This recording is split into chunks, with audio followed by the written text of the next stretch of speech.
page turners, and welcome back to the channel. I'm Matthew, the man with the hat who reads, and it's book haul time. Book hauls, as I've said before, are my favorite videos to make because I love showing off what I've recently acquired, and they're my favorite videos to watch because I love seeing what everybody else has recently gotten and is excited about. And I know that it's early on this. Usually I do these every other month. So this would be my book haul for March and April, but I have bought way too many books already these last 2 months, and I always, when I get books for the book haul videos, I leave them separate until I get to do the video about it. Well, then that stack starts getting in the way. It's time to do it. So I'm going to just try not to buy or get any more books this month. And if I do by some chance, I'll just tack them into the May and June book haul. First thing we're going to start with, though, for this book haul is a non-book item. My wonderful girlfriend made this for me. She's very crafty, and she made me an official man with a hat who reads keychain. I think it's awesome. I really do. I said, that's so cool. She made this. It's like nice heavy plastic. I don't even know if I want to use it because it's just so cool. So maybe I'll just hang it up in here for now, and it'll be in the back of the set there so you can see it hanging there. So, all right, now let's get into what you're really here for, the books, because there's a lot of them. So we'll start.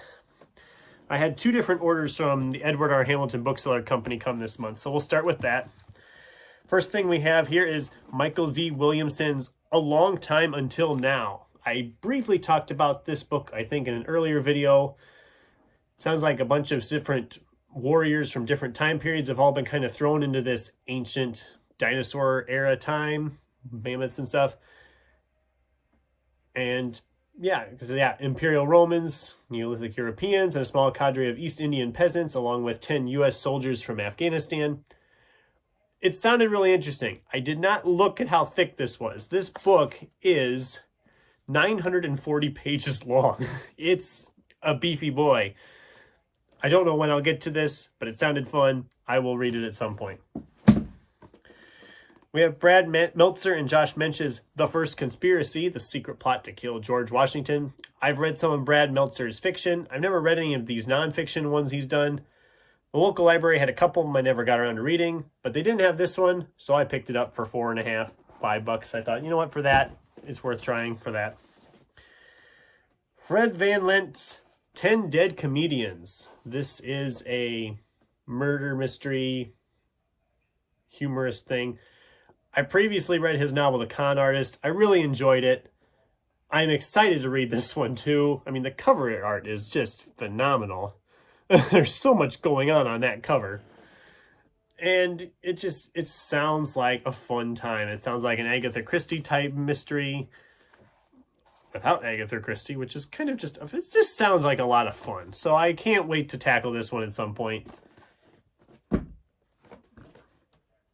This is Christopher Ingram's If You Lived Here, You'd Be Home by Now. Now, I don't know anything really about this book, but the catalog gave the brief synopsis about the guy worked for like the Washington Post, and he did this online article about this is the worst town in the country to live in. Red Lake Country, Minnesota. But yeah, Red Lake County, Minnesota is apparently the worst place in America to live, according to this guy's article.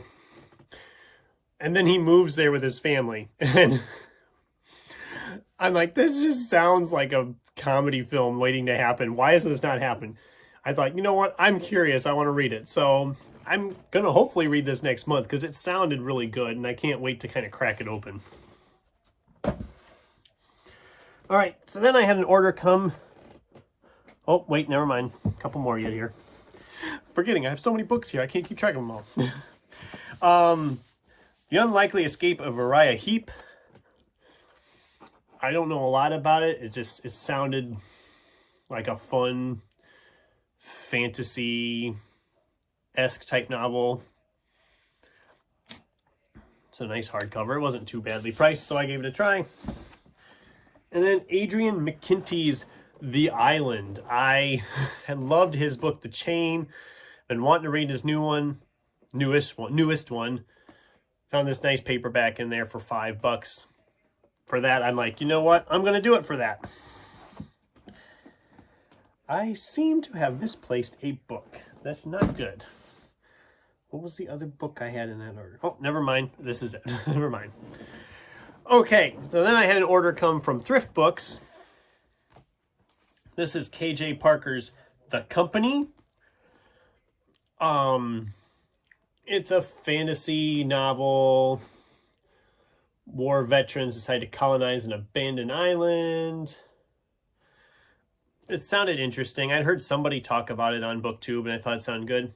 I'm a little annoyed because the website said it was in good condition, and I do not call this badly creased back cover as good condition. I really don't call that good condition. But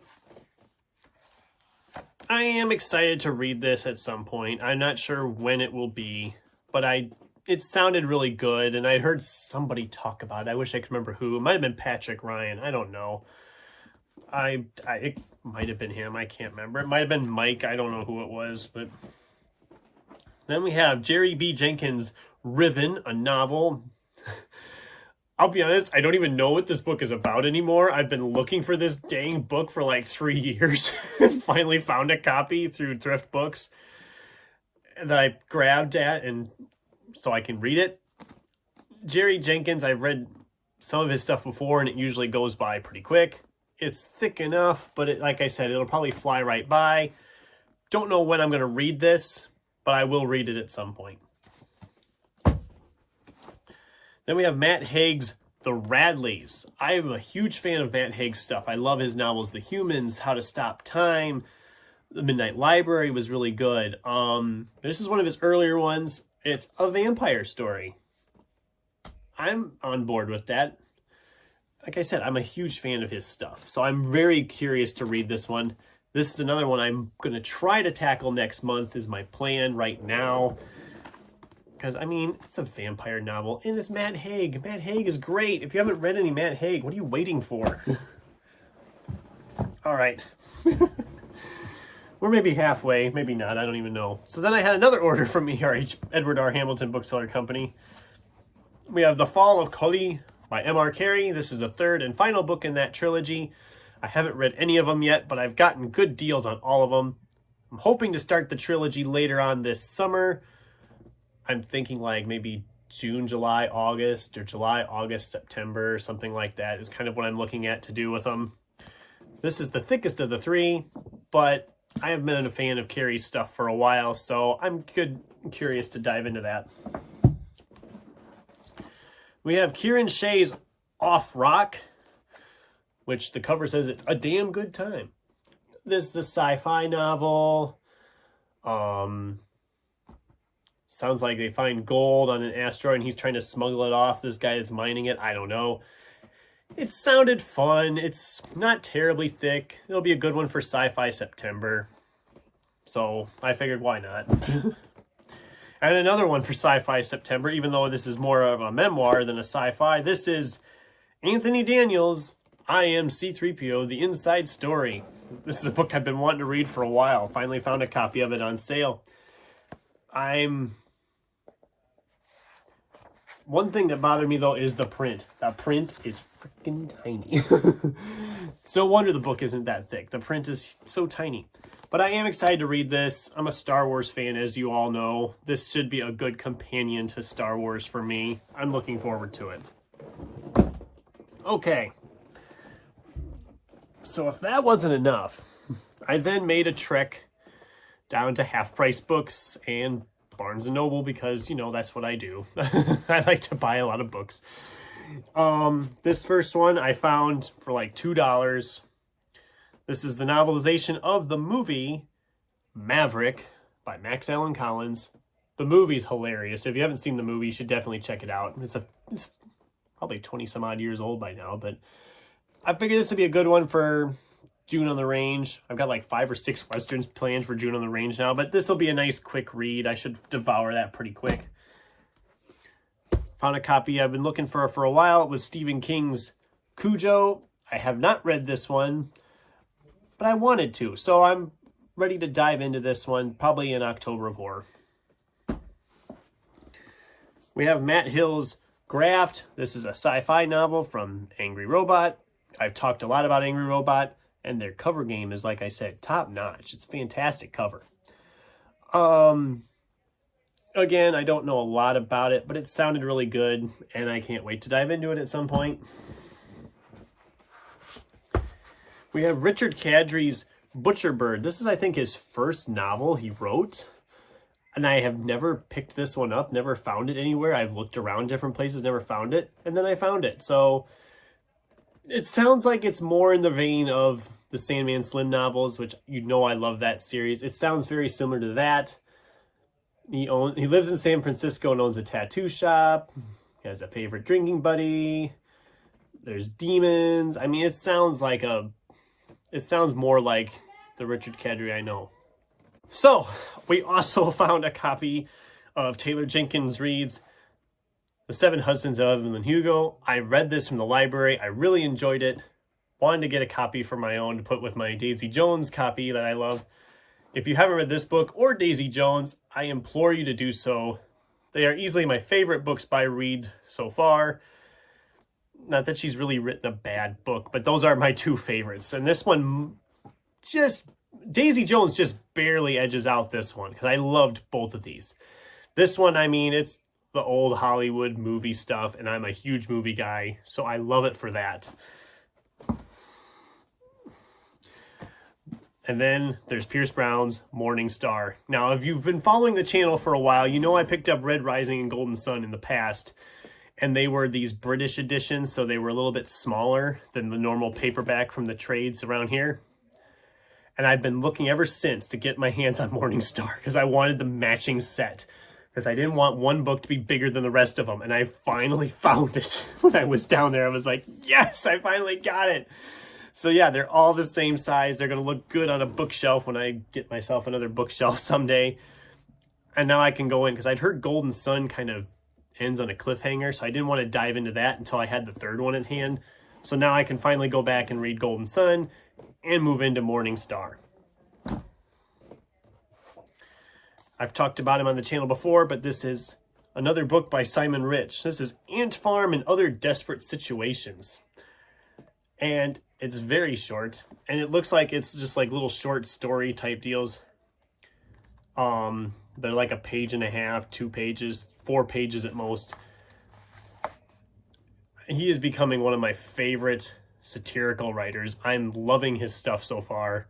I'm actually going to try to squeeze this one in extra here in April, because I've been wanting to read more from him. It looks like it'll be a very fast read. Like I said, I mean, it's just like really short little, I don't even know if you'd really call them stories. They're just kind of like little, I don't know what you'd really call them. Little blurbs or whatever. I mean, for examples of some of the ones they list on the back cover. If your girlfriend gives you some love coupons and then breaks up with you, are the coupons still valid? If murderers can get into heaven by accepting Jesus, just how awkward is it when they run into their victims? I mean, it's just like, it's like weird little, almost like writing prompts that he just kind of went ahead and did. So I'm excited to dive into that.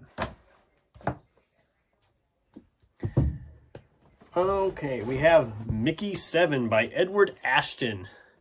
I've been wanting to read this book for a while. It's a sci-fi novel.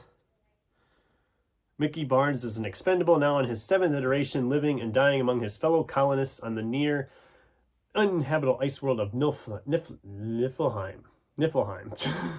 Some consider him immortal, others believe he's a soulless monstrosity. And then, yeah, it just kind of goes, it's like, they think he died, so they activate Mickey 8. And then him and Mickey 7 kind of team up, I guess, to try to figure out how to solve this problem. It sounded really interesting. It's going to be a movie next year, I believe. There's a movie coming of it next year. But either way, it sounded really good. I've been wanting to read it for a while. Was glad to find it. Then at Barnes & Noble, I finally got my hands on Nicholas Eames' Bloody Rose. This is a sequel to Kings of the Wild, which, as you know, was in my top 10 last year. I really enjoyed it. I'm excited to dive back into this world for another adventure. And then I went shopping again and bought some more. These first two I found at a used bookstore, we have Matt Ruff's Fool on the Hill, which I didn't even know this was a book. I never had heard of this book from him. Sounds like it was a real early book of his. It's a nice paperback edition. I've never even heard of this book. I'm excited to check it out. Then we have this nonfiction work, Street Gang, The Complete History of Sesame Street. I mean, we all grew up with Sesame Street. This should be a lot of fun to read and reminisce with. Then I had two more because I went to BAM. We got Elmore Leonard's Fire in the Hole. This is a short story collection from him. It was on the clearance shelf, so I couldn't go wrong with that. And then we have Toshikazu Kawaguchi's Before the Coffee Gets Cold. I just heard about this on Kim the Paper Traveler's channel. She was talking about it. It sounded really interesting, about a coffee shop where you can go and then you can possibly travel back in time. It's not very long. It sounded interesting, so I picked it up. And there you have it, guys. My book haul for March and April. 25 books. I know I went over some of them really fast. If you want me to give more detail about this, just go ahead and ask about it in the comments down below. I'll gladly talk about some of these. And if there's any of these I should prioritize, let me know in the comments down below. Thanks for watching, and until next time, keep turning pages.